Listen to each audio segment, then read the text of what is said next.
என்னை விட யோக்கியம் இந்த உலகத்தில் வேறு யாரும் இல்லை சார் அப்படின்னார் ஒருத்தர். அவரை விட அயோக்கியன் வேறு யாரும் இருக்க முடியாதுங்கிற முடிவுக்கு கேட்டவங்க வந்துட்டாங்களாம்.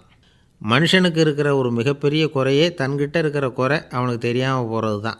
ஆனால் அடுத்தவங்ககிட்ட இருக்கிற குறை இவனுக்கு தெளிவாக தெரிஞ்சிடும். ஒரு ஒட்டகம் ஒரு கொக்கை பார்த்து ஒரு கேள்வி கேட்டு தான். என்ன கேள்வி தெரியுமா? உன் கழுத்து ஏன் இப்படி வளைஞ்சி போயிருக்குது அப்படின்னு கேட்டிருக்கு. இதுக்கு உடம்பே வளைச்சல். இது போய் கொக்கை கிண்டல் பண்ணுது. இன்றைக்கி மனித சுபாவமும் கிட்டத்தட்ட இப்படி தான் இருக்குது. இந்த உலகத்தில் குறையில்லாத மனிதர்கள் யாரும் கிடையாது, நாம் உள்பட. அப்படிங்கிறத முதல்ல நாம் நல்லா புரிஞ்சுக்கணும். ஒரு ஊரில் ஒரு விற்பனை நிலையம் இருந்தது. செல்ல பிராணிகளை விற்பனை செய்கிற நிலையம் அது. நாய், கிளி, பூனை இப்படி நிறைய வச்சு விற்பனை பண்ணிகிட்ருக்குறாங்க. நாய்க்குட்டி விற்பனை செய்கிற பகுதியில் ஒரு சிறுவன் நின்றுக்கிட்டு இருந்தான். விற்பனை செய்கிற ஆளுக்கிட்ட விலை கேட்டுக்கிட்டு இருந்தான். அதோ இருக்குதே அந்த நாய்க்குட்டி என்ன விலை அப்படின்னு கேட்டானா. 1000 ரூபா அப்படின்னாரான். சரி அது வேணாம், இது என்ன விலைன்றிருக்கான். 500 ரூபா அப்படின்னாரான். இந்த சின்ன பையன் கையில் வச்சுருந்தது வெறும் 50 ரூபா தான். அதனால் இதை விட குறைச்சலாக கிடைக்குமான்னு பார்த்துருக்கான். அந்த கடையில் ஒரு மூலையில் சரியாக கவனிக்கப்படாமல் ஒரு நாய்க்குட்டி படுத்து கிடந்தது. பாவமாக கத்திக்கிட்டு இருந்தது. அதை பார்த்ததுமே இவனுக்கு அது ரொம்ப பிடிச்சி போச்சு. உடனே அந்த கடைக்காரரை பார்த்து, அதுவும் அந்த மூலையில் படுத்து கிடக்குதே அந்த நாய்க்குட்டி என்ன விலை அப்படின்னு கேட்டிருக்கான்.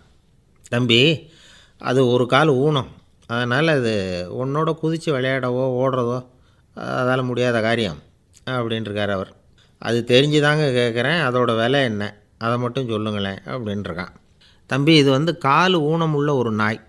இதை போய் காசு கொடுத்து வாங்கிறதுக்கு யாராவது பிரியப்படுவாங்களா? இதை நான் உனக்கு இலவசமாகவே தர்றேன், எடுத்துகிட்டு போ அப்படின்னாரான். இதை கேட்டதும் அந்த சிறுவனுக்கு கோவம் வந்துட்டு தான். நீங்கள் ஒன்றும் சும்மா கொடுக்க வேணாம், இந்தாங்க 50 ரூபா, இதை வச்சுக்கிட்டு நாய்க்குட்டியை கொடுங்க அப்படின்ட்டுருக்கான். அவருக்கு ஒன்றும் புரியல, ஆச்சரியமாக இருந்தது.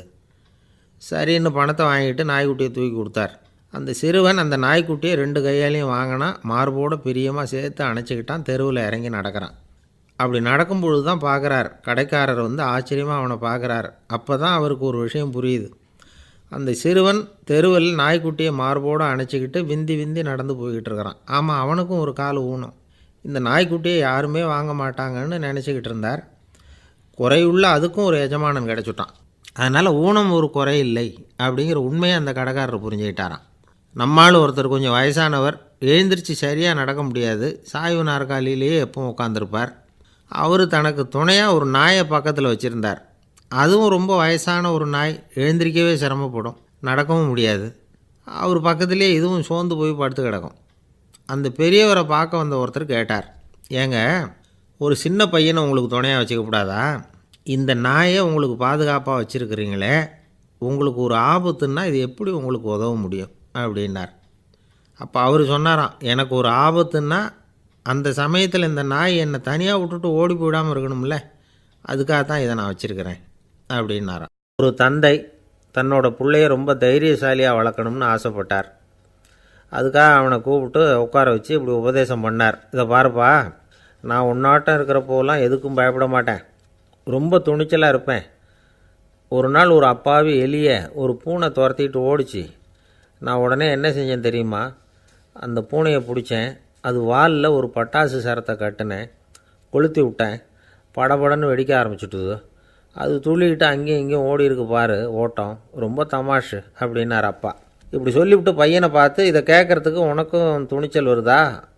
நான் என்னுடைய செயலை நீ கேட்குறப்போ உனக்கு துணிச்சல் வருதா அப்படின்னு கேட்டார். வருதுன்னா பையன். எப்படின்னா அப்படிங்கிற விவரத்தையும் சொன்னான் அவன். அதாவது, எலியை விரட்டினத்துக்காக பூனை வாலில் பட்டாசு கொளுத்துனீங்க நீங்கள், பூனையை விரட்டினத்துக்காக உங்கள் கழுத்தில் பட்டாசு சரத்தை மாட்டினா என்னென்னு தோணுது எனக்கு அப்படின்னு நான் பையன். பையனோட துணிச்சல் அப்பாவே நடுங்க வச்சுட்டுது.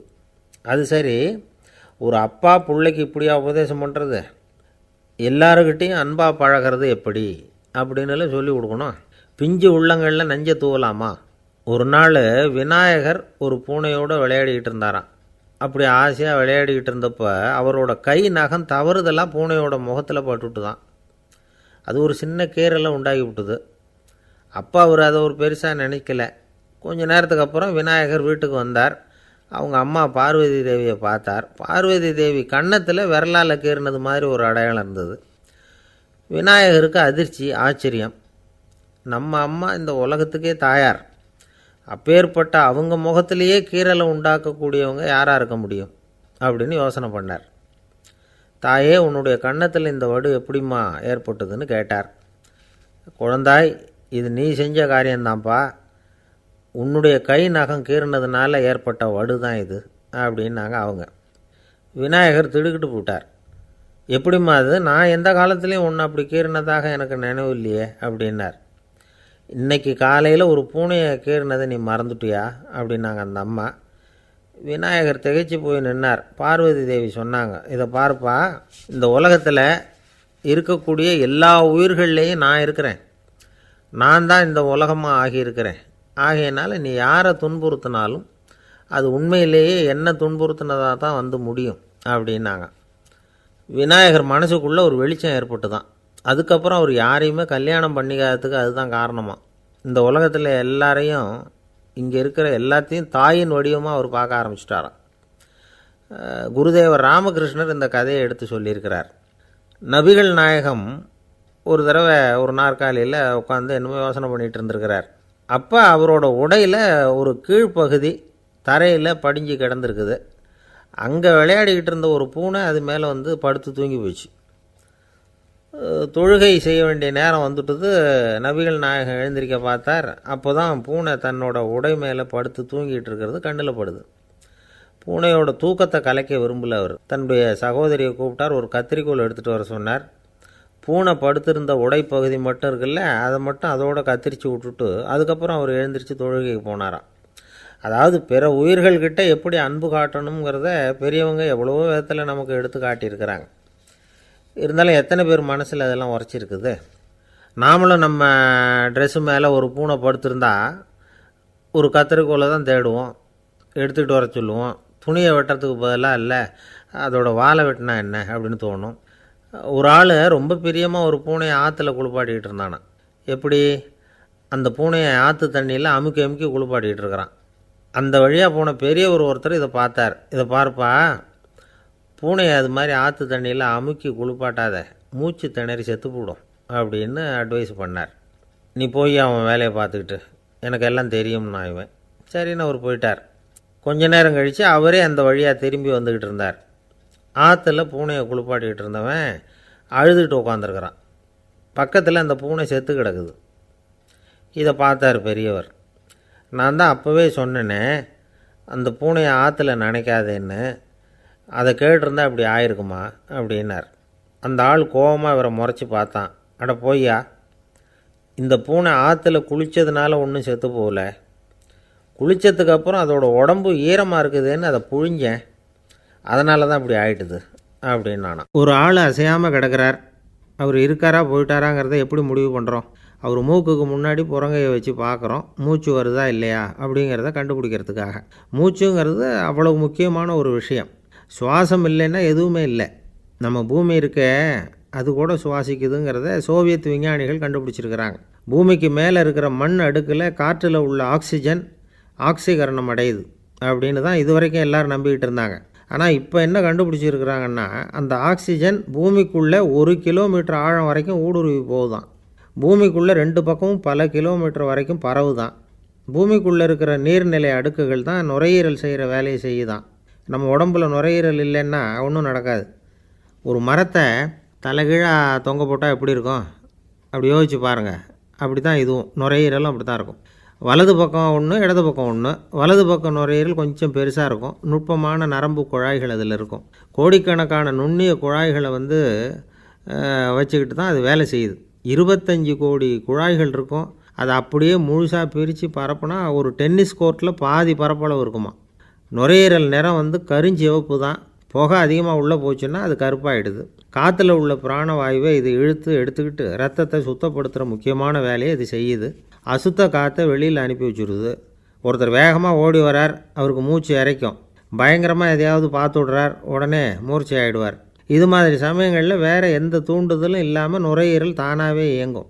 இப்படி ஒரு அவசியம் ஏற்படுறப்போ இயக்கத்தை தூண்டி விடுற முக்கியமான இணைப்பு மூளைக்கு கீழே முதுகு எலும்புக்கு மேற்பகுதியில் இருக்குது.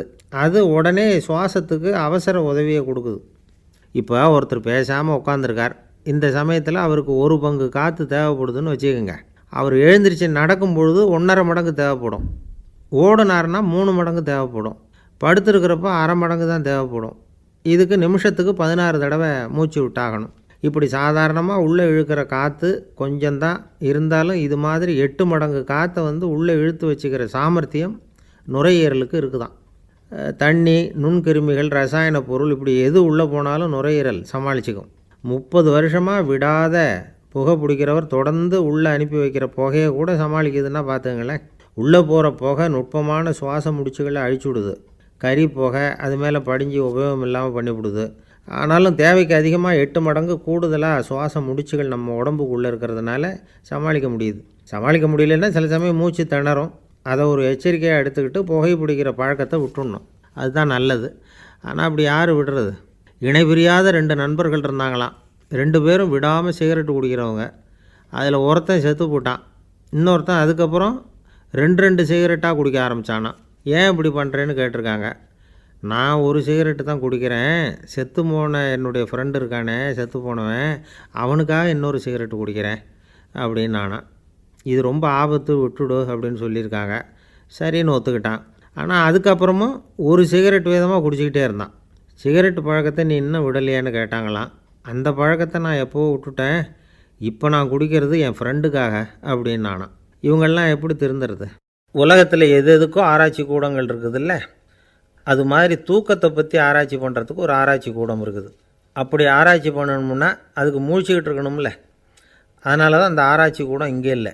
அமெரிக்காவில் பாஸ்டன் பல்கலைக்கழக மருத்துவமனையில் அது இருக்குது. அங்கே தூக்கத்தை பற்றி பலவிதமான ஆராய்ச்சிகள் பண்ணிகிட்டு இருக்கிறாங்க. அந்த ஆராய்ச்சி கூடத்தில் இயக்குனராக இருக்கிற ஒரு நிபுணர், அவர் என்ன சொல்கிறார் தெரியுமா?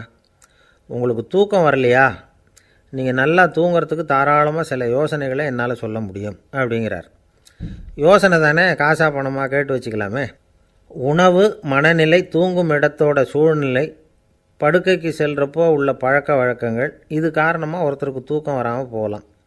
தூக்கம் வராததுக்கு இதுதான் காரணம்னா அதையெல்லாம் சுலபமாக கட்டுப்படுத்தலாங்கிறார் அவர். தூக்கத்தை வரவழைக்கக்கூடிய ஒரு நல்ல மருந்து உடற்பயிற்சி. ஆனால் ஒன்று, படுக்க போகிற நேரத்தில் இது மாதிரி உடற்பயிற்சிகள் எல்லாம் செய்யக்கூடாது. கொஞ்சம் முன்னாடி பகல்லையே இந்த பயிற்சிகளை செய்கிறது நல்லது. தூக்கம் வராமல் அவதிப்படுறவங்க பிற்பகல் நேரங்களில் காஃபி, டீ இது மாதிரி பானங்களை சாப்பிடக்கூடாது. மது அருந்துறது கூட தூக்கத்தை பாதிக்கும். வெது வெதுப்பான நீரில் குளிக்கிறது, தியானத்தில் ஈடுபடுறது, ஓய்வாக இருக்கிறது, படுக்கிறது, அதாவது படுக்கிறதுக்கு முன்னாடி ஒரு குவளை பால் சாப்பிட்றது, இதெல்லாம் தூக்கத்தை வரவழைக்கிறது ரொம்ப உதவியாக இருக்கும். இன்னொரு விஷயம் என்னென்னா, தூங்கி ஆகணுமேங்கிற கவலை வேண்டியதில்லை. அப்படி நினச்சி கவலைப்படுறதை விட்டுடணும். தூக்கம் வரலையா, உடனே படுக்கையை விட்டு எழுந்திரிக்க வேண்டியது. வெளியில் வாங்க, வேறு ஏதாவது வேலையில் ஈடுபடுங்க, கொஞ்சம் நேரம் உலாவுங்க, அல்லது ஏதாவது ஒரு புஸ்தகத்தை எடுத்து படிங்க. களைப்பு ஏற்பட்டால் மறுபடியும் படுக்கைக்கு போங்க. தூக்கம் தானே வந்துடும். ஒரு விஷயத்தை மட்டும் நல்லா ஞாபகத்தில் வச்சுக்கணும். படுக்கைக்கு போகிறப்போ உங்கள் மற்ற எல்லா பிரச்சனைகளையும் மறந்துடணும். அது எப்படி சார் முடியும்? அந்த நேரம் தானே எல்லா பிரச்சனையும் வரிசையாக ஞாபகத்துக்கு வருது அப்படின்னு நாம் நினைக்கலாம். ஆனால் பழக்கத்தில் அதை நாம் மாற்றிக்க முடியும். கொஞ்சம் முயற்சி பண்ணணும், அவ்வளோதான். இது எல்லாமே ஆராய்ச்சி பண்ணி பார்த்துட்டு அந்த நிபுணர் சொல்கிற கருத்து தான். இன்னொரு விஷயமும் அவர் சொல்கிறார். அது என்னென்னா, உடல் கோளாறு காரணமாக தூக்கம் வராமல் அவதிப்படுறவங்களுக்கெல்லாம் இந்த யோசனைகள் சரியாக வராது அப்படிங்கிறார். அதுக்கெல்லாம் மருத்துவ சிகிச்சை கொடுத்து தான் சரி பண்ணணும். சில பேருக்கு நடு ராத்திரியில் மூச்சு திணறல் ஏற்பட்டு தூக்கம் வராமல் போயிடும்.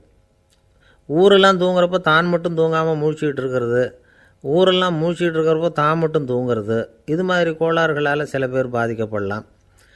கால் தசை முறுக்கிக்கிறதுனால சில பேருக்கு அடிக்கடி விழிப்பு வரலாம். மன அழற்சி காரணமாக சில பேருக்கு தூக்கம் வராது. இது மாதிரி கோளாறுகளுக்கெல்லாம் அதுக்கு தகுந்த மாதிரி சிகிச்சை கொடுத்து தான் சரி பண்ண வேண்டியிருக்கும். எந்த கோளாறும் இல்லாமல் தூக்கம் வரலைன்னா ஆரம்பத்தில் சொன்ன முறைகளை கடைப்பிடிச்சி பார்க்கலாம். தூக்கம் வந்ததுன்னா யோசனை சொன்ன அந்த நிபுணருக்கு நன்றி சொல்லலாம். ஒருத்தர், ஏன் சார் பஸ்ஸில் தூங்குறது கெட்ட பழக்கமானு கேட்டார். இல்லையே, நான் கூட பஸ்ஸில் போகிறப்ப தூங்கிட்டு தானே போவேன் அப்படின்னார் இன்னொருத்தர். அப்புறம் ஏன் என்ன டிரைவர் வேலை வேணாம்னு வீட்டுக்கு அனுப்பி வச்சுட்டாங்க அப்படின்னாராம் அவர். ஒரு ஊரில் ஒரு ராஜா இருந்தார். அவர் அடிக்கடி காட்டுக்கு வேட்டையாட போவார். சில நண்பர்களையும் கூட அழைச்சிக்கிட்டு போவார். காட்டுக்கு போனதும் ஆளுக்கு ஒரு பக்கமாக போய் வேட்டையாடுவாங்க. சாயந்தரமாக திரும்பி வருவாங்க. மறுநாள் அரண்மனையில் உட்காந்து ஒவ்வொருத்தரும் அவங்க அனுபவங்களை எல்லாம் சொல்லிக்குவாங்க. அவங்கவுங்க வீரத்துக்கு தகுந்த மாதிரி பரிசை அந்த ராஜா கொடுப்பார். இது மாதிரி ஒரு தடவை எல்லோரும் வேட்டைக்கு போயிட்டு திரும்பி வந்ததும் உட்காந்து பேச ஆரம்பிச்சிருக்கிறாங்க. ஒருத்தன் சொன்னான், தன்னுடைய வீர தீர செயலை பற்றி அளக்க ஆரம்பிச்சிட்டான். ஏன்னா அதுக்கு பரிசு கிடைக்க போகுதில்ல, அதனால். அவன் என்ன சொன்னான் தெரியுமா? அரசே, நேற்றுக்கு காட்டில் என்னாச்சு தெரியுமா? எனக்கு நேராக ஒரு சிங்கம் வாயை திறந்துக்கிட்டு வந்துட்டுது. நான் பயப்படவே இல்லை. உடனே ஒரு கல்லை எடுத்து குறி பார்த்து வீசினேன். சிங்கத்து வாய்க்குள்ளே போய் அந்த கல் மாட்டிக்கிட்டுது. அவ்வளவுதான். அந்த சிங்கம் என்னை பார்த்துட்டு பயந்துட்டு ஒரே ஓட்டமாக திரும்பி ஓடி போயிட்டுது அப்படின்னா. ஆஹா பலே அப்படின்னு எல்லோரும் கை தட்டினாங்க. ரெண்டாவது ஆள் ஒருத்தன் எழுந்திரிச்சான். அவன் சொல்ல ஆரம்பித்தான், அரசே, நான் போன வழியில் 2 பெரிய மலைப்பாம்பு கிடந்தது. என்னை முழுங்கிறதுக்கு வந்தது. நான் என்ன பண்ணேன் தெரியுமா? அந்த 2 பாம்போட வாலையும் ஒன்றா சேர்த்து முடிச்சு போட்டுட்டேன். அவ்வளவுதான். அது அங்கே இழுக்க இது இங்கே இழுக்க முடிச்சு நல்லா இறுகி போட்டுது அப்படின்றான். ஆஹா அற்புதம்னு சொல்லி எல்லோரும் கை தட்டினாங்களாம். அடுத்தபடியாக 3வது ஆள் ஒருத்தன் வந்தான். அவன் சொல்ல ஆரம்பித்தான், மன்னா, நான் போன பாதையில் குறுக்க ஒரு ஆறு, அதில் இறங்கி குளித்தேன். யாரோ காலை பிடிச்சி இழுக்கிறது மாதிரி இருந்தது. திரும்பி பார்த்தா ஒரு பெரிய முதலை. நான் உடனே அப்படியே ஒரு துள்ளல் துள்ளி அது முதுகில் போய் உக்காந்துக்கிட்டேன். அதை அப்படியே கரைக்கு நீந்த வச்சேன். கரைக்கு வந்து சேர்ந்ததும் அப்படியே ஒரே துள்ளி குதித்து கரைக்கு வந்துட்டேன் அப்படின்றான். அவன் தன்னுடைய வீரத்தை அப்படி சொல்லியிருக்கான். அடடா எப்பேற்பட்ட வீரம் அப்படின்னு எல்லாரும் கை தட்டினாங்களாம். 4வது ஆள் எழுந்திரிச்சான். மன்னா, நான் போன இடத்துல ஒரு கரடி வந்து என்னை துரத்த ஆரம்பிச்சுட்டுது. நான் ஒரு மலை உச்சிக்கு வந்துட்டேன். அதுக்கப்புறம் ஒரு அடி எடுத்து வச்சாலும் அதில் பாதாளத்தில் விழ வேண்டியது தான். அந்த நேரம் பார்த்து ஒரு பெரிய ராட்சச கழுகு அந்த பக்கமாக பறந்து வந்தது. நான் உடனே அப்படியே உயர எழும்பி அந்த கழுகோட காலை பிடிச்சிக்கிட்டேன். அப்படியே தொங்கிக்கிட்டே வந்தேன். ஒரு நல்ல இடம் வந்ததும் தொப்புன்னு கீழே குதித்து நடந்து வந்துட்டேன்னா. இதுக்கும் எல்லோரும் கை தட்டுறாங்க. கடைசியாக ஒரு ஆள் எழுந்திரிச்சான். அரசே, நான் வந்து போன வழியில் ஒரு பெரிய யானை குறுக்க வந்தது. பயங்கரமாக சத்தம் போட்டுக்கிட்டே வந்தது. நான் பயந்து ஓடலை. உடனே என்ன பண்ணேன் தெரியுமா? அந்த யானையோட வாலை பிடிச்சி தூக்கினேன். தலைக்கு மேலே தூக்கி கரன்னு சுற்றினேன். வேகமாக சுற்றி வீசி எறிஞ்சேன். அவ்வளவுதான். அதே ஸ்பீடில் அந்த யானை மேலே போக ஆரம்பிச்சுட்டுது. இன்னும் கூட அது போய்கிட்டே தான் இருக்குது, கீழே விழவே இல்லைன்னா. இதை கேட்டதும் ராஜாவுக்கு கோபம் வந்துட்டுது. என்ன முட்டாள்னு நினச்சிக்கிட்டு பேசுகிறியா? யானையை வந்து நீ வாலை பிடிச்சி தூக்குன, அதை நான் நம்பணுமா அப்படின்னார். உடனே இவன் பணிவாக பதில் சொன்னான், அரசே, ஒரு சிங்கத்து வாயில் கல் மாட்டிக்கிட்டதை நம்புறீங்க, மலைப்பாம்பு வாலை பிடிச்சி முடிச்சு போட்டதை நம்புறீங்க, முதல்ல முதுகில் சவாரி பண்ணதையும் நம்புறீங்க, கழுகு காலை பிடிச்சிக்கிட்டு பறக்கிறதையும் நம்புறீங்க. அப்படி நம்புறப்போ நான் சொன்னதை மட்டும் நம்பக்கூடாதா அப்படின்னு கேட்டானான். பொய் சொன்னவங்கெல்லாம் தலையை தொங்க போட்டுக்கிட்டாங்களாம். ராஜா அவங்கள பார்த்து சொன்னாராம், நீங்கள் எல்லாரும் என்னை முட்டாளாக்கியிருக்கிறீங்க. கடைசியாக பேசின இவன் தான் எனக்கு உண்மை எது பொய் எதுங்கிறத புரிய வச்சிருக்கிறான். இவன் தான் உண்மையான தைரியசாலி அப்படின்னு சொல்லி அவனுக்கே பரிசையெல்லாம் கொடுத்து பாராட்டினாராம். இப்படி ஒரு கதை. உண்மையை நிலைநாட்டுகிறவன் தான் உண்மையான வீரன் அப்படிங்கிறத இதிலிருந்து நாம் புரிஞ்சுக்கணும். இந்த காலத்துல எல்லாம் பொய் சொன்னால் தான் பழைக்க முடியுங்கிறது ஒரு சில பேரோட நம்பிக்கை. ஒரு அப்பாவுக்கு தன் மகனுக்கு பொய் சொல்ல தெரியலையேங்கிற கவலை. பொய் சொன்னால் தான் இந்த உலகத்தில் பிழைக்கலாம், ஆனால் இவனுக்கு அது தெரியலையே, அதனால் இவனை அழைச்சிட்டு போய் நடுக்கடலில் விட்டுட்டு வந்துடுவோம் அப்படின்னு அழைச்சிட்டு புறப்பட்டான். கடற்கரைக்கு போனான். மகனுக்கு சந்தேகம், எங்கேப்பா என்னை அழைச்சிட்டு போகிறேன்னு கேட்டிருக்கான். கடலில் மீன் பிடிக்க கற்றுக் கொடுக்க போகிறேன் உனக்கு அப்படின்னானா. நான் ஏற்கனவே மீன் பிடிச்சிட்டேனேன்னானா இவன் மகன். எங்கே அதுன்னு கேட்டிருக்கான் அப்பங்காரன். சுட்டு சாப்பிட்டுட்டேன்ருக்கான் புள்ள. அப்பங்காரன் பார்த்தான், சரி நம்ம புள்ள பொழைச்சிக்கோ அப்படின்னு சொல்லி திருப்பி அழைச்சிட்டு வந்துட்டானா. ஒருத்தரை பார்த்து உன்னுடைய நண்பர்கள் யார் அப்படின்னு ஒரு கேள்வி கேட்டு பாருங்க. கொஞ்சம் யோசித்து பதில் சொல்லுவாங்க. அவங்கக்கிட்டேயே உன்னுடைய எதிரிகள் யார் அப்படின்னு கேளுங்க, கடகடன்னு ஒப்பிச்சிருவாங்க. நம்ம மனசு இருக்க அது எப்படின்னா, நம்ம நண்பர்களை விட எதிரிகளை அது நல்லா ஞாபகத்தில் வச்சுக்கும். இது ஒரு ஆச்சரியமான உண்மை. உங்களால் நண்பர்களை மறந்துட முடியும், ஆனால் எதிரிகளை மறந்துட முடியாது. இது ஒரு வேடிக்கையான நிலைமை தான். அழகான தருணங்களை வந்து நாம் ஏன் மறந்துடுறோம்? இது இயற்கை. ஏன்னா நம்ம மனசு மலர்களை கவனிக்கிறதில்ல, அதில் இருக்கிற முள்ளை தான் கவனிக்குது. தன்னை காயப்படுத்துகிற எதையும் அது உடனே கண்டுகொள்ளுது. ஒரு தெளிந்த சிந்தனை உடைய மனசு மிக அழகாக உள்ள எல்லாத்தையும் கவனிக்கும். அது நன்றியுடன் உணரக்கூடிய எல்லாத்தையும் பார்த்து குறிச்சிக்கும். இப்படிப்பட்டவங்க வாழ்க்கை இயல்பாகவே நல்லா அமையும். அது ரொம்ப அபூர்வம். மனசில் உள்ள ஒரு சிறிய அமைப்பை மாற்றுவதை பொறுத்து தான் இந்த விஷயம் அப்படிங்கிறார் ஓஷோ. ஒரு யூத கோவில் இருந்து தான், அது யூதர்களின் மடமாகவும் இருந்தது. அங்கே ஒரு தலைமை குரு, அவர் ரொம்ப கண்டிப்பானவர். அந்த கோவிலை ஒட்டி ஒரு தோட்டம்.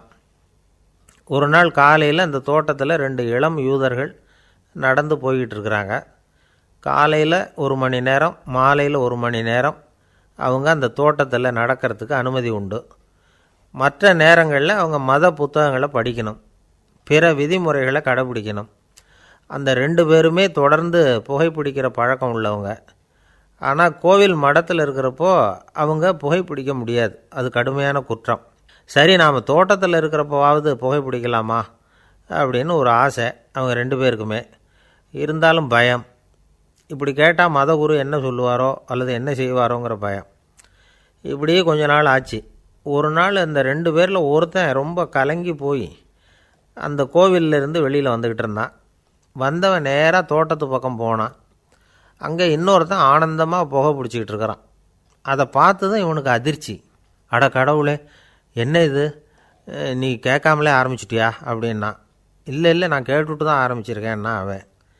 அப்படியா, என்ன மனுஷன் இவர், நானும் தான் கேட்டேன், என்னை கண்ணாபுண்ணான்னு திட்டிவிட்டார். இது என்ன கோவிலா இல்லை நரகமா? உனக்கு புகை பிடிக்கணும்னு ஆசையாக இருந்தால் நரகத்துக்கு போகணும்னு சொல்லிவிட்டார். அது சரி, உன்னை மட்டும் எப்படி அனுமதிச்சார் அப்படின்னு கேட்டான் இவன். அவன் சிரிச்சுக்கிட்டே, நீ எப்படி கேட்ட சொல்லு அப்படின்னா. நாம் இந்த தோட்டத்துக்கு வர அனுமதிக்கப்பட்டிருக்கிறதே ஜபத்துக்காகத்தானே, அதனால் நான் ஜபம் சொல்லும் பொழுது புகை பிடிக்கலாமா அப்படின்னு கேட்டேன். அதுக்கு தான் அவர் சத்தம் போட்டு என்னை அடிக்கவே வந்துட்டார் அப்படின்னா இவன். நீ ஒரு மாதிரியாக கேட்டிருக்க, நான் வேறு மாதிரியாக கேட்டிருக்கிறேன். ஜபம் சொல்லும்போது புகை பிடிக்கலாமான்னு நீ கேட்டிருக்க. ஐயா, புகை பிடிக்கும் பொழுது ஜபிக்கலாமா அப்படின்னு நான் கேட்டேன். அதில் தப்பு ஒன்றும் இல்லை அப்படின்னு பதில் சொல்லிட்டார் அப்படின்னா.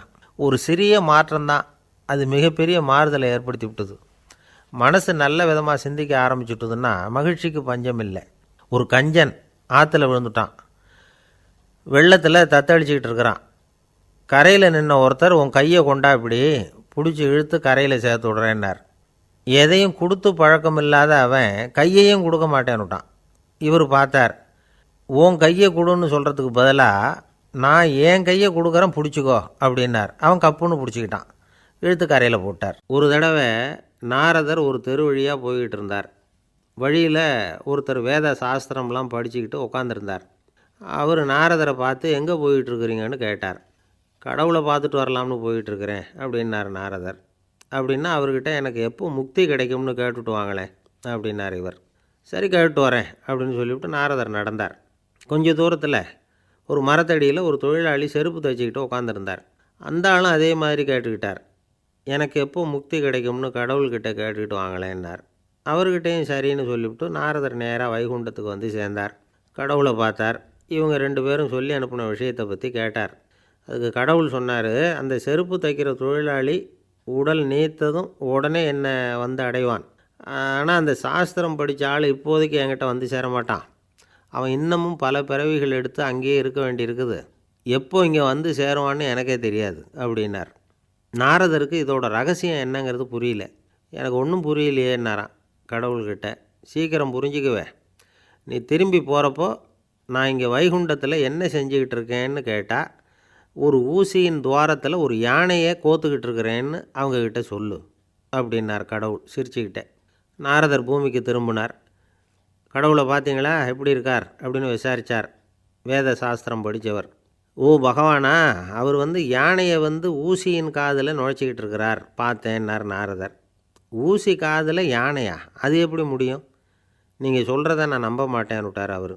சரி, இந்த ஆளுக்கு இறைவன் பேரில் நம்பிக்கை இல்லை அப்படிங்கிறத நாரதர் புரிஞ்சுக்கிட்டார். அடுத்தபடியாக அந்த தொழிலாளி இருந்த இடத்துக்கு போனார். இறைவனை பார்த்தீங்களான்னு கேட்டார் அவர். பார்த்தேன், ஒரு ஊசி துவாரத்தில் யானையை கோத்துக்கிட்டு இருந்தார் அப்படின்னு சொல்லிவிட்டு நாரதர் அந்த ஆள் முகத்தை கவனித்தார். அந்த தொழிலாளி இதை கேட்டுட்டு கொஞ்சம் கூட ஆச்சரியப்படலை. அவரால் முடியாத காரியம் கூட உண்டானார். என்ன இப்படி சொல்கிற, ஊசியின் துவாரத்தில் யானையை கோக்க முடியும்னு நீ நம்புறியா அப்படின்னு கேட்டார் நாரதர். நிச்சயமாக நம்புகிறேன்னார் அவர். அது எப்படி அப்படின்னு கேட்டார் இவர். இதை பாருங்கள், நான் இந்த ஆலமரத்தடியில் தான் தினமும் உட்காந்துருக்கிறேன். தினமும் இந்த மரத்திலிருந்து எவ்வளவோ பழம் கீழே விழுது. இந்த பழத்தில் இருக்கிற ஒவ்வொரு விதையிலேயும் உள்ள ஒரு ஆலமரம் இருக்குது. ஒரு சின்ன விதைக்குள்ளே ஒரு பெரிய ஆலமரம் இருக்க முடியுங்கிறப்ப ஊசி துவாரத்தில் கடவுள் யானையை நுழைய வச்சாருங்கிறத ஒத்துக்கிறதுல என்ன கஷ்டம் இருக்குது அப்படின்னு ரொம்ப சர்வசாதாரணமாக பதில் சொன்னாராம் அந்த தொழிலாளி. நாரதர் யோசனை பண்ணார். இந்த தொழிலாளி வேத சாஸ்திரங்களையெல்லாம் படிக்கலைன்னா கூட அறிவுபூர்வமாக சிந்தித்து இறைவனை நம்புகிறான். அதனால தான் கடவுள் இந்த ஆளுக்கு சீக்கிரம் முக்தி கிடைக்கும்னு சொன்னார் அப்படிங்கிறத புரிஞ்சுக்கிட்டாராம். இந்த கதையில் வர்ற கடவுள், நாரதர், வைகுண்டம் இதெல்லாம் ஒரு பக்கம் இருக்கட்டும். ஒரு சின்ன விதைக்குள்ளே ஒரு பெரிய ஆலமரம் தூங்கிக்கிட்டு இருக்கு அப்படிங்கிற உண்மை, அந்தரத்தில் 1000 கிரகங்கள் சுற்றிக்கிட்டு இருக்குங்கிற உண்மை, இதெல்லாம் நாம் பார்த்துக்கிட்டு தானே இருக்கிறோம். இந்த உண்மைகள் அதிசயமாக நமக்கு தெரியறதுனால அதை நம்பாமல் இருந்துட முடியாது. இயற்கையை பரிபூர்ணமாக நம்புங்கள், அந்த நம்பிக்கையே நம்ம வாழ்க்கைக்கு ஆதாரம் அப்படிங்கிறத விளக்கிறதுக்காக தான் இந்த கதை. இந்த காலத்தில் நம்ம பிள்ளைங்களுக்கெல்லாம் இது மாதிரி நம்பிக்கை அதிகமாகவே இருக்குது. ஒரு நாள் ஒரு சின்ன பையன்கிட்ட கேட்டேன், ஏன்பா கடவுள் ஒரு பானைக்குள்ளே ஒரு யானையை நுழைய வச்சுட்டாருன்னு சொன்னால் அதை நீ நம்புவியா அப்படின்னு கேட்டோம். நம்புவேன் சார், அது ஒன்றும் பெரிய அதிசயம் இல்லைன்னா. எப்படிறான்னு கேட்டோம். எப்படின்னா அந்த பானை அந்த யானையை விட பெருசாக இருந்திருக்கும், அவ்வளவுதான் அப்படின்னு சொல்கிறான். ஏங்க எங்கே போயிட்டு வரீங்க அப்படின்னு கேட்டேன். எனக்கு வேண்டப்பட்ட ஒருத்தரை பார்த்து. ஆஸ்பத்திரிக்குன்னார். எந்த ஆஸ்பத்திரிக்குன்னே? மாட்டு ஆஸ்பத்திரிக்குன்னார். என்ன விஷயம்னே? மாமனாருக்கு உடம்பு சரியில்லை, அதுதான் மாட்டு ஆஸ்பத்திரிக்கு போயிட்டு வரேன்னார். அட பாவி, அதுக்கு அந்த ஆஸ்பத்திரிக்காக போவாங்க அப்படின்னு ஆச்சரியமா. அட அது இல்லைப்பா, முதல்ல எங்கள் குடும்ப டாக்டர் தான் தேடிக்கிட்டு போனேன். அவர் அந்த நேரத்தில் அவர் வளர்க்குற நாய்க்குட்டிக்கு உடம்பு சரியில்லைன்னு சொல்லி அதை தூக்கிக்கிட்டு மாட்டு ஆஸ்பத்திரிக்கு போயிட்டாராம் சொன்னாங்க. அதனால் அங்கே போய் அவரை சந்தித்து விஷயத்தை சொல்லிவிட்டு வர்றேன்னார். அப்புறம் தான் எனக்கு கொஞ்சம் நிம்மதியாக இருந்தது. பொதுவாக நமக்கு தெரிஞ்ச வரையில் டாக்டர்கள் 2 வகை. நமக்கு வைத்தியம் பண்ணுற டாக்டர்கள் ஒரு வகை, நம்மக்கிட்ட இருக்கிற ஆடு மாடு கோழிக்கு வைத்தியம் பண்ணுற டாக்டர்கள் ஒரு வகை. இப்போ தான் எனக்கு தெரியும் இன்னொரு வகையான டாக்டர்களும் உண்டுங்கிறது. அது யாருன்னா பூச்சிகளுக்கு வைத்தியம் பண்ணுற டாக்டர்கள், அதாவது பூச்சி டாக்டர்கள். வெளிநாடுகளில் அப்படிலாம் கூட சில பேர் இருக்கிறாங்க. பிரிட்டனில் யார்க்ஷயர் வட்டாரத்தில் ராதர்ஹாம் அப்படின்னு ஒரு ஊர். அங்கே ஒரு விலங்கியல் மருத்துவர், பேர் டாக்டர் லான்ஸ் ஜெப்சன். அவர் ஆஸ்பத்திரி வாசலில் பார்த்தீங்கன்னா தினமும் நிறைய பேர் நின்றுக்கிட்டு இருப்பாங்க. கையில் கண்ணாடி குடுவை, தகர டப்பா இப்படி ஏதாவது இருக்கும். அதுக்குள்ளே ஏதாவது பூச்சிகள் இருக்கும். அதுக்கு வைத்தியம் பண்ணுறதுக்காக வந்தவங்க தான் அவங்கெல்லாம். சிலந்தி பூச்சி, பல்லி, தேள், பாம்பு இப்படி ஏதாவது இருக்கும். பொழுதுபோக்காக சில பேர் நாய், பூனை, கிளி, மைனா, புறா இப்படி ஏதாவது வளர்க்குறாங்கல்ல, அது மாதிரி இப்போல்லாம் தேள், பல்லி, பாம்பு, பூச்சி இதையெல்லாம் வளர்க்க ஆரம்பிச்சிட்டாங்களாம். இது ஒரு புது ஃபேஷன். இப்போ கூண்டுக்குள்ளே டப்பாக்குள்ளே போட்டு வளர்க்குறது, அதுக்கு ஏதாவது நோய் வந்துட்டுதுன்னா வைத்தியம் பண்ணுறதுக்கு டாக்டர்கிட்ட வந்துட வேண்டியது, இப்படி இந்த பழக்கம்லாம் நிறையா வந்துட்டுது. ரத்தம் உறிஞ்சிற அட்டைகள் கூட இவங்கக்கிட்ட வைத்தியத்துக்கு வருதான். சிலந்திகளில் செங்கால் சிலந்தின்னு ஒரு வகை. மத்திய அமெரிக்க காடுகளில் இது அதிகம். சிலந்திகள்லேயே ரொம்ப விலை உசந்தது இந்த ரகம்தான். கால்களில் சிவப்பு கோடுகள் இருக்கும். இந்த இனம் இப்போ குறைஞ்சிக்கிட்டே வர்றதுனால சர்வதேச விதிகளின்படி இவற்றின் ஏற்றுமதி இறக்குமதிக்கு தடை விதிக்கப்பட்டிருக்குது. அதனால் இதை வளர்க்குறவங்க வீட்டுக்குள்ளேயே இனவிருத்தி மூலமாக பெருக்கி விற்பனை பண்ணிட்டு வராங்களாம். அந்த வகை சிலந்திகள் தான் இப்போ வைத்தியத்துக்கு அதிகமாக வருதான். சரி, இதுக்கெல்லாம் எப்படி வைத்தியம் பண்ணுறாங்க? முதல்ல அதை குளிர்பதன பெட்டியின் வழுவழுப்பான சுவரில் விட்ட உடனே அதெல்லாம் மெதுவாக இறங்கி வரும். அப்போ அதன் நோயை கண்டுபிடிக்கிறது சுலபம். அப்புறம் அதுக்கு கிருமிகளை கொல்லக்கூடிய மருந்துகளையோ வலி நிவாரண மருந்துகளையோ கொடுப்பாங்க. கால் உடஞ்ச சிலந்திகளுக்கு பசையை கொண்டு ஆப்ரேஷன் பண்ணுவாங்க. சில சிலந்திகளுக்கு உடஞ்ச காலை எடுத்துட்டால் புதிய கால் வளர்ந்துடும். சிலந்திகளை மனிதர்கள் கையில் எடுக்கிறப்போ அது பயந்து போய் கீழே குதிக்குது, அதனால் கால் உடஞ்சி விடுது, இல்லைன்னா வயிறு சேதமடையுது. அந்த நிலைமையில் வர்ற சிலந்திகளுக்கு மயக்க மருந்து கொடுத்து ஆப்ரேஷன்லாம் கூட பண்ணுறாங்களாம். பார்த்திங்களா பூச்சிகளுக்கு வந்த வாழ்வே. நம்ம ஊர்லேயும் வீடுகளில் பூச்சிகள் வளர்க்குறது உண்டு. ஒருத்தர் வந்தார், எனக்கு 3000 கரப்பாம்பூச்சி அவசரமாக தேவைப்படுது, எங்கே கிடைக்கும்னு கேட்டார். கரப்பாம்பூச்சியா, அது என்னத்துக்குன்னு கேட்டோம். அது வேறு ஒன்றும் இல்லை, நான் குடியிருக்கிற வாடகை வீட்டை காலி பண்ண போகிறேன். வீட்டு சொந்தக்காரர் என்ன சொல்கிறாருன்னா, இந்த வீட்டுக்கு நான் குடி வந்தப்போ எப்படி இருந்ததோ அதே நிலைமையில் விட்டுட்டு போகணும்னு வீட்டுக்காரர் சொல்லியிருக்கிறார், அதனால தான் கேட்டேன் அப்படின்னா. ஒரு ராஜா ஊரெல்லாம் சுற்றி பார்த்துட்டு வரலாம்னு ஒரு நாள் புறப்பட்டு போனார். ஒரு இடத்துல தறி நெசவு வேலை ரொம்ப மும்முரமாக நடந்துக்கிட்டு இருந்தது. ஒரு பெரியவர் தறியால் நெசவு வேலை செஞ்சுக்கிட்டு இருந்தார். பக்கத்தில் ஒரு அழகான பொண்ணு உட்காந்து நூலை சுற்றிக்கிட்டு இருக்குது. ராஜா அந்த பெரியவரை பார்த்து யார் இந்த பொண்ணுன்னு விசாரித்தார். ராஜா அப்படி கேட்டதும் அவருக்கு ரொம்ப பெருமையாக போயிட்டுது. ஏன்னா உட்காந்துருந்தது அவரோட மகள். அரசே, இது என்னுடைய மகள். இவ வேகமாக நூல் தெரிக்கக்கூடியவள். வைக்கோலை எடுத்து இவ தெரிச்சா கூட அது எல்லாம் பவுனிழையாக வெளியில் வரும் அப்படின்னு ஒரு ராசி இவளுக்கு அப்படின்னு ரொம்ப பெருமையாக ராஜா கிட்ட சொன்னார். ராஜா இதை கேட்டதும் அசந்துட்டார். அப்படியா, இவ்வளவு அழகும் சாமர்த்தியமும் உள்ள இந்த பொண்ணு என்னோட வரட்டுமே, இவளை என் மருமகளாக ஆக்கிக்கிறேன் அப்படின்னார் ராஜா. அந்த பெரியவருக்கு ஒன்றும் புரியல. ஏதோ கொஞ்சம் பெருமையாக சொல்ல போவோ அது இப்படி ஆகிட்டுதே அப்படின்னு கவலைப்பட்டார். இருந்தாலும் ராஜா பேச்ச தட்ட முடியுமா, மகளை அனுப்பி வச்சுட்டார். ராஜா அந்த பொண்ணை அரண்மனைக்கு அழைச்சிட்டு வந்தார். அங்கே ஒரு அறையில் வச்சு பூட்டி விட்டார். அந்த ரூமு நிறைய வைக்கோலை கொண்டாந்து போட்டு அடைச்சாங்க. 3 ராட்டைகள் வேறு வச்சுருந்தாங்க. நாளைக்கு பொழுது விடியறதுக்குள்ளே நீ இந்த வைக்கோலையெல்லாம் தங்க இழைகளாக மாற்றி காட்டணும். நாளைக்கு காலம்புற வந்து நான் இந்த அறை கதவை திறப்பேன்.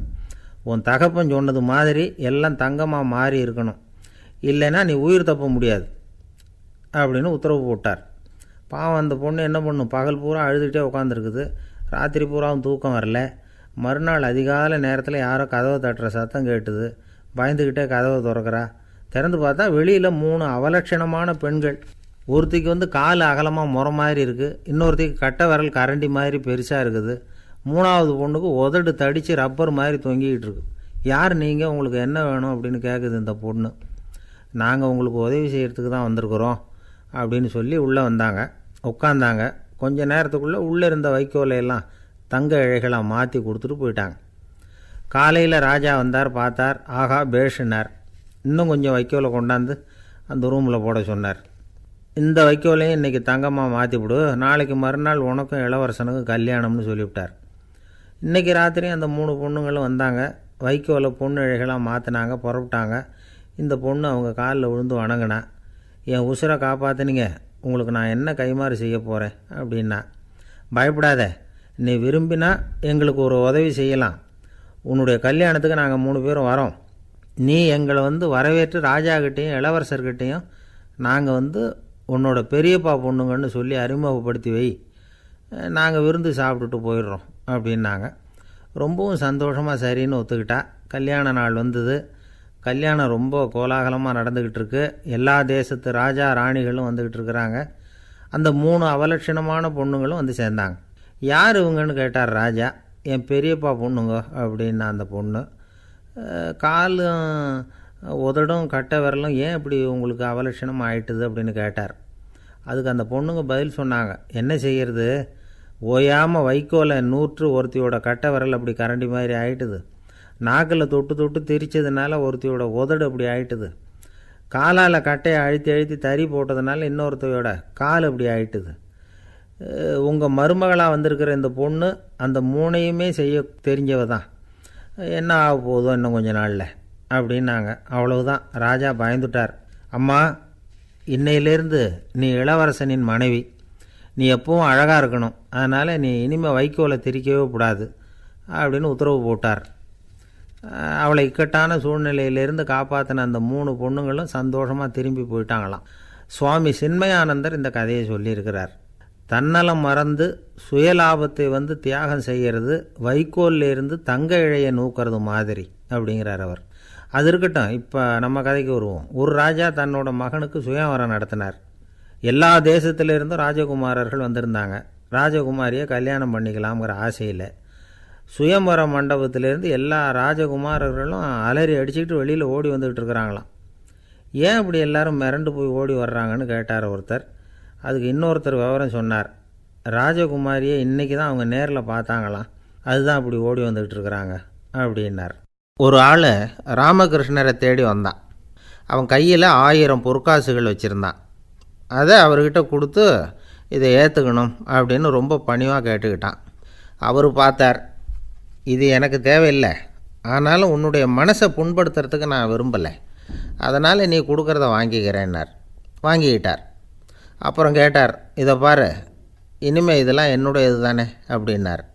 ஆமாம், அதையெல்லாம் நான் உங்களுக்கே கொடுத்துட்டேன். அவன், சரி, இப்போ நீ எனக்காக ஒரு காரியம் பண்ணணும்னார். என்ன செய்யணும்னு சொல்லுங்கன்னா, இந்த நாணயங்களையெல்லாம் எடுத்துக்கிட்டு போய் கங்கை நதியில் எரிஞ்சுட்டு வா அப்படின்னார். இவனுக்கு அதிர்ச்சியாக போச்சு. என்ன பண்ணுறது? இனிமேல் அது முடியாதுன்னு சொல்ல முடியாது. ஏன்னா அந்த நாணயங்களையெல்லாம் அவருக்கே கொடுத்துட்டான். இனிமேல் அதெல்லாம் இவனுடையது இல்லை.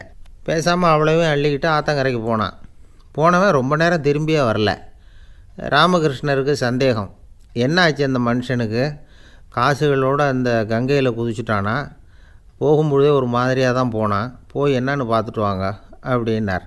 அங்கே இருந்த ஒருத்தர் ஓடி போய் பார்த்தார். அவர் போய் பார்க்கும்பொழுது அவன் அங்கேயே இருந்தான். அதுக்கப்புறம் அவர் திரும்பி வந்தார். வந்து விவரத்தை சொன்னார். அதாவது அவன் கங்கை கரையில் உட்காந்துக்கிட்டு ஒவ்வொரு நாணயமாக 1 2ன்னு எண்ணி எண்ணி வீசிக்கிட்டு இருக்கிறான். அவனை சுற்றி ஒரு கும்பல் நின்றுக்கிட்டு அவனை தடுத்துக்கிட்டு இருக்குது அப்படின்னு விவரத்தை சொன்னார் போயிட்டு வந்தவர். இதை கேட்டதும் ராமகிருஷ்ணரே புறப்பட்டு அங்கே போனாராம். என்ன இப்படி பண்ணிகிட்ருக்கிற? நான் உன்னை அந்த நாணயங்களை கங்கையில் வீசி எறிய சொன்னேன். நீ ஏன் அதை எண்ணிக்கிட்டு இருக்கிற அப்படின்னார். பழக்கம்தான் காரணம். நான் ஒவ்வொரு நாளும் ஒவ்வொன்றா சேமித்து வச்சேன். இன்றைக்கி என்கிட்ட நிறைய இருக்குது. உங்களுக்கு ஒரு 1000 நாணயங்களை கொடுக்கணுங்கிறது என்னோடய ஆசை அப்படின்னா. இப்போ ராமகிருஷ்ணர் சொன்னார், ஒரே நேரத்தில் எல்லாத்தையும் சம்பாதிச்சிருந்தா நீ எண்ணுறது பொருத்தமாக இருக்கும். எல்லாத்தையும் இழக்கும்போது ஒவ்வொன்றா எண்ணிக்கிட்டு இழக்கிறதுங்கிறது சரியான செயல் இல்லை. அதனால் ஒரே தடவையாக எல்லாத்தையும் தூக்கி எறிஞ்சிடும் அப்படின்னார். இது இழப்பது அப்படிங்கிற ஒரு உயர்ந்த நிலை. இதை நாம் யதார்த்த வாழ்க்கையில் சம்மந்தப்படுத்தி பார்த்து குழப்பிக்கிட்டு இருக்கக்கூடாது. இழக்கிறேன்னு சொல்லிக்கிட்டு இருக்கிற காசையெல்லாம் ஆற்றுலையும் குளத்துலையும் கொண்டு போய் எறிஞ்சிட்டு வாங்க அப்படின்னு உபதேசம் பண்ணுறதாக யாரும் நினச்சிடக்கூடாது. இதில் நாம் புரிஞ்சிக்க வேண்டியது என்னென்னா, எதையாவது ஒன்றை இன்னொருத்தருக்கு கொடுக்கணும் அப்படின்னு விருப்பப்பட்டால் அதை மனப்பூர்வமாக கொடுத்துடணும். கொடுத்துட்டு அதையே நினச்சிக்கிட்டு இருக்கக்கூடாது. நம்மால் ஒருத்தர் ஒரு 100 ரூபா நோட்டை தன்னுடைய நண்பர் ஒருத்தர்கிட்ட கொடுத்து, இது உனக்கு தான் வச்சுக்கோ அப்படின்னார். அவர் பார்த்தார். இது இனிமேல் எனக்கு தானே சொந்தம் அப்படின்னார். ஆமான்னார் அவர். அப்படின்னா எனக்காக நீ ஒரு உதவி செய்யணும்னார். சொல்லுங்கள் செய்கிறேன்னார் அவர். இந்த 100 ரூபா நோட்டை தீ வச்சு கொளுத்தி விடுன்னார். இவர் அதிர்ச்சியாகி அவரை பார்த்தார். இப்போ அவர் சொன்னார், நீ எனக்கு அன்பாக கொடுத்தது இது. இந்த நோட்டு கள்ள நோட்டுங்கிறது எனக்கு முன்னாடியே தெரியும். சீக்கிரம் கொளுத்தி விடு, அதுதான் நம்ம 2 பேருக்குமே நல்லது அப்படின்னாராம் அவர். ஒரு பெரியவர் உட்காந்துருக்கிறார். அவரை சுற்றி அவருடைய தோழர்கள் உட்காந்துருக்கிறாங்க. ஏதோ ஒரு முக்கியமான செய்தியை அவர் அவங்களுக்கு சொல்லிக்கிட்டு இருக்கிறார். அவங்களும் ஆர்வமாக கேட்டுக்கிட்டு இருக்கிறாங்க. இந்த சமயத்தில் யாரோ ஒரு ஆள் வேகமாக அங்கே வர்றார். வர்ற வேகத்திலேயே எனக்கு ஏதாவது உதவி செய்யுங்க அப்படின்னு கேட்டுக்கிட்டே வர்றார். கேட்குறது உதவி, ஆனால் குரல் மிரட்டுறது மாதிரி இருக்குது. அதட்டி கேட்குறது மாதிரி இருக்குது. இதை கேட்டதும் அந்த பெரியவர் ஆத்திரப்படலை. ஆனால் அவரை சுற்றி இருந்தவங்க ஆத்திரப்பட்டாங்க. இதை பெரியவர் கவனித்தார். கொஞ்சம் அமைதியாக இருங்கன்னார். வந்தவரை கூப்பிட்டார். அவருக்கு சில பொருள்களை கொடுத்தார். என்னங்க இப்போ உங்களுக்கு மகிழ்ச்சி தானே அப்படின்னார். ஆ அப்படின்னு அலட்சியமாக அவர் சொல்கிறார். நான் உங்களை நல்ல முறையில் நடத்தினேன்னா அப்படின்னு கேட்குறாரு அவர் மறுபடியும். அதெல்லாம் ஒன்றும் இல்லை அப்படின்னு சொல்லி அவர் சொல்லிகிட்டு இருக்கிறாரு. குரலில் கடுமை குறையில. சுற்றி இருந்தவங்களால் இதை பொறுத்துக்க முடியல. கோபத்தோடு அவரை நோக்கி நெருங்க ஆரம்பித்தாங்க. பெரியவர் அவங்களையெல்லாம் தடுத்து நிறுத்தினார். வந்தவரை வாங்க என்னோட அப்படின்னு சொல்லி அழைச்சிட்டு போனார். வீட்டுக்கு போனார். அங்கே போனதும் இன்னும் சில பொருள்களை எடுத்து அவர்கிட்ட கொடுத்தார். இப்போ திருப்தி தானே? நான் உங்ககிட்ட நல்ல முறையில் நடந்துக்கிட்டேனா அப்படின்னார். அவர் முகம் இப்போ தான் கொஞ்சம் மலர்ந்தது. ரொம்ப நன்றி, இறைவன் உங்கள் குடும்பத்துக்கு எல்லா நன்மைகளையும் செய்வான் அப்படின்னு சொன்னார். இதே வார்த்தைகளை என்னுடைய தோழர்கள்கிட்டே சொல்லிட்டீங்கன்னா அவங்க கோபம் தணிஞ்சிரும். வர முடியுமான்னார். கண்டிப்பாக வர்றேன் அப்படின்னாரு. மறுநாள் காலையில் அந்த இடத்துக்கு வந்தார். அதே மாதிரி சொல்லிவிட்டு அவர் போயிட்டார். தோழர்கள்லாம் ரொம்ப வியப்போடு பெரியவரை பார்த்தாங்க. அந்த பெரியவர் தான் நபிகள் நாயகம். அவர் சொன்னார், ஒருத்தன் ரொம்ப ஆசையாக ஒரு ஒட்டகத்தை வளர்த்துக்கிட்டு வந்தான். ஒரு நாள் அந்த ஒட்டகம் கயத்தை அறுத்துக்கிட்டு ஓடி போயிட்டுது. அக்கம் பக்கத்தில் இருக்கிறவங்கெல்லாம் அந்த ஒட்டகத்தை பிடிக்கிறதுக்கு முயற்சி பண்ணாங்க. அதை துரத்திக்கிட்டு ஓடினாங்க. ஒட்டகம் தாறுமாறாக ஓட ஆரம்பிச்சிது. இந்த சமயத்தில் ஒட்டகத்தை வளர்த்தவன் அங்கே ஓடி வந்தான். நீங்கள் அதை ஒன்றும் செய்ய வேணாம், விட்டுருங்க. அதோட சுபாவம் எனக்கு நல்லா தெரியும். அதை சுலபமாக என்னோடய வழிக்கு கொண்டுட்டு வந்துட முடியும். நான் பார்த்துக்கிறேன், விட்டுருங்கோ அப்படின்னா. எல்லோரும் விலகி போயிட்டாங்க. இவன் என்ன செஞ்சான் தெரியுமா? கொஞ்சம் புல்லை கையில் எடுத்துக்கிட்டு அந்த ஒட்டகத்தை நெருங்கினான். அவ்வளவுதான். அது ஓடி வந்து இவன் காலடியில் உட்காந்துக்கிட்டது. செல்லமாக அதை அப்படியே தடவி கொடுத்தான், முதுகில் ஏறி உட்காந்துக்கிட்டான். அது பாட்டுக்கு சாதுவாக நடந்து போகுது. இந்த கதையை நபிகள் நாயகம் தம்முடைய தோழர்களுக்கு சொல்கிறார். ஒட்டகத்தை மட்டும் இல்லை, சில மனிதர்களையும் கூட சில விதத்தில் அணுகி தான் அவர்களை வந்து சீர்திருத்த வேண்டியிருக்குது அப்படிங்கிறத அவங்களுக்கு உணர்த்தினார். இது ஒரு அழகான உளவியல் அணுகுமுறை. சில குடும்ப தலைவர்கள் கூட இந்த ஒட்டகம் மாதிரி நடந்துக்கிறது உண்டு, அப்புறம் அடங்கி போகிறதும் உண்டு. ஒரு குடும்ப தலைவர் காலையில் எழுந்திரிச்சதுலேருந்து சத்தம் போட்டு கத்திக்கிட்டு இருப்பார். பக்கத்தில் இருந்தவங்கெல்லாம் ஓடி போய் சமாதானம் பண்ணி பார்த்தாங்க. அவர் ஓயறது மாதிரி தெரியல. கடைசியில் அவர் மனைவி வந்தாங்க. நீங்கள் எல்லாம் விலகி போயிடுங்க, அவர் சுபாவம் எனக்கு தெரியும், நான் பார்த்துக்கிறேன் அப்படின்னாங்க. சரின்னு எல்லோரும் போயிட்டாங்க. சாயந்தரமாக வந்து பார்க்குறாங்க, அவர் சத்தம் இல்லாமல் ஒரு மூலையில் உட்காந்துருக்கிறார், ரொம்ப சாதுவாக. ஆச்சரியமாக இருந்தது. என்னம்மா பண்ணீங்கன்னு கேட்டாங்க. அது ஒன்றும் இல்லைங்க, ஒரு வேளை சாப்பாட்டை நிறுத்தினேன், பட்னி போட்டேன், அவ்வளவுதான் அப்படின்னாங்க அந்த அம்மா. அந்த காலத்தில் அண்ணாமலை ரெட்டியார்னு ஒருத்தர் இருந்தார். அவர் வெங்கனூர் அப்படிங்கிற கிராமத்தில் இருந்தார். அங்கேருந்து விருத்தாசலம் கோவிலுக்கு தவறாமல் போயிட்டு வந்துக்கிட்டு இருந்தார். இடையில் வெள்ளாறு, அதில் ஒரு சமயம் வெள்ளம் வந்துட்டுது. இவரால் போக முடியல. அதோட விளைவு வெங்கனூர்லேயே ஒரு கோவில் கட்டணும் அப்படின்னு முடிவு பண்ணார், சிவாலயம். அந்த சமயத்தில் வடநாட்டில் பஞ்சம். அதனால் அங்கே இருந்த பல சிற்பிகள் தென்னாட்டை நோக்கி வர ஆரம்பித்தாங்க. அவங்க வெங்கனூர் வழியாக வர்றது தெரிஞ்சதும் இவர் போய் பார்த்தார். இங்கே ஒரு கோவில் கட்டணும், அதுக்கு நீங்கள் உதவணும்னார். பஞ்ச காலத்தில் இப்படி ஒரு வாய்ப்பு கிடைச்சதில் அவங்களுக்கும் ரொம்ப மகிழ்ச்சி. உற்சாகத்தோடு ஒத்துக்கிட்டாங்க. ஆலய திருப்பணி ஆரம்பமாச்சு. அவங்களுக்கு வேண்டிய எல்லா வசதிகளையும் இவர் செஞ்சு கொடுத்தார். அவங்களுக்கு எந்த குறையும் இல்லாமல் பார்த்துக்கிட்டார். அது மட்டும் இல்லை, ஒவ்வொரு நாளும் அங்கே வருவார். உங்களுக்கு என்ன வேணும், எது வேணும்னு கேட்பார். ஏதாவது குறை இருந்தால் சொல்லுவாங்க, உடனே தீர்த்து வைப்பார். இவரும் கேட்பார், எந்த குறையாக இருந்தாலும் என்கிட்ட சொல்லுங்க அப்படின்னு சொல்லுவார். அதை தவிர இவராகவே கவனித்தும் அவங்களுக்கு என்னென்ன தேவைங்கிறத கண்டுபிடிச்சி அதையெல்லாம் வந்து கொடுத்துக்கிட்டு இருப்பார். என்ன தேவைன்னாலும் அதை நிறைவேற்றி வச்சுருவார்.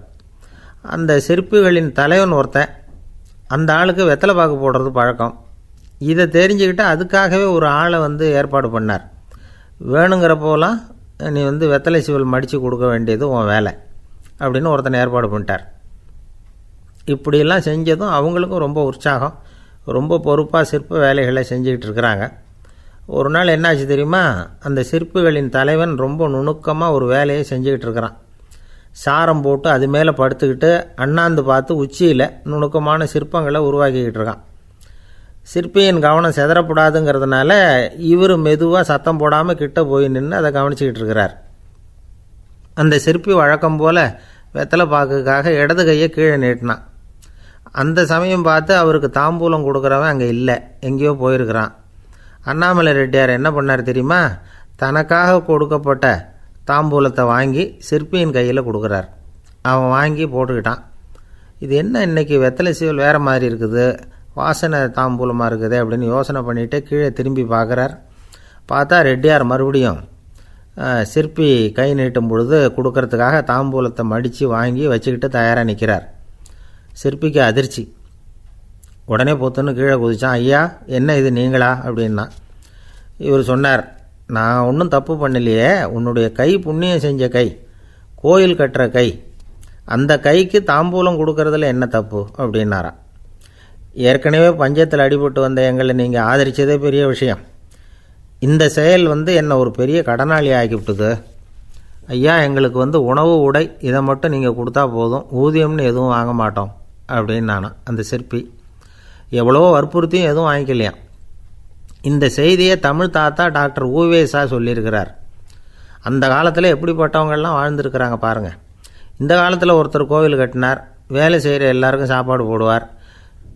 சிற்ப வேலை செஞ்சுட்டு சாப்பிட வர்ற ஒவ்வொருத்தர் கையையும் அன்பாக பிடிச்சி முத்தம் கொடுத்து உள்ளே அனுப்புவார். அந்த கைகளுக்கு நீங்கள் கொடுக்குற மரியாதையாது அப்படின்னு கேட்டாங்க. அடா, அது இல்லைங்க, ஏற்கனவே முதல் பந்தியில் சாப்பிட வந்தவன் மறுபடியும் வர்றானான்னு கண்டுபிடிக்கிறதுக்காக கையை பிடிச்சி மோந்து பார்க்குறேன் அப்படின்னாராம் அவர்.